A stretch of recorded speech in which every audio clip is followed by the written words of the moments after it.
வணக்கம். இன்னைக்கு பள்ளிப்பாளையத்துலேருந்து சத்தின்னு ஒரு அம்மா, அவங்களுக்கு இன்னைக்கு பிறந்த நாள். ஓகேங்களா?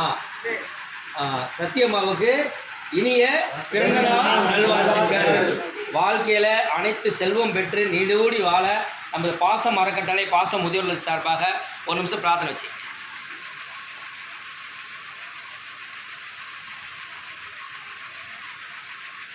அவங்க குடும்பம், தொழில், வாழ்க்கையில் குழந்தைங்க எல்லாருமே நோய் நொடி இல்லாமல் 100 ஆண்டு பல்லாண்டு வாழணும்னு சொல்லி இந்த பாசம் அறக்கட்டளை சார்பாக வாழ்த்துறோம்.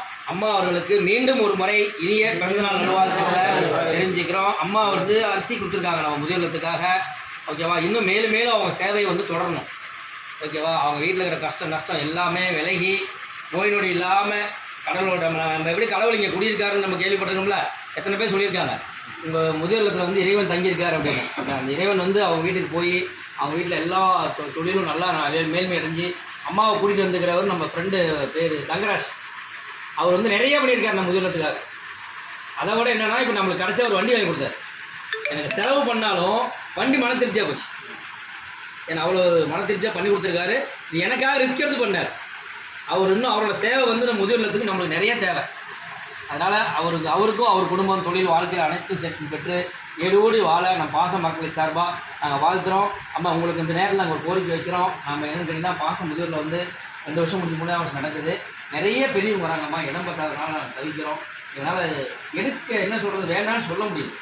நம்ம சேவைக்கு காலையிலே விடுறாங்க. நம்ம இருக்க வயசுக்கு அவங்க வயசு நம்ம காலையில் விடுறப்போ உயிர் போய் வருது.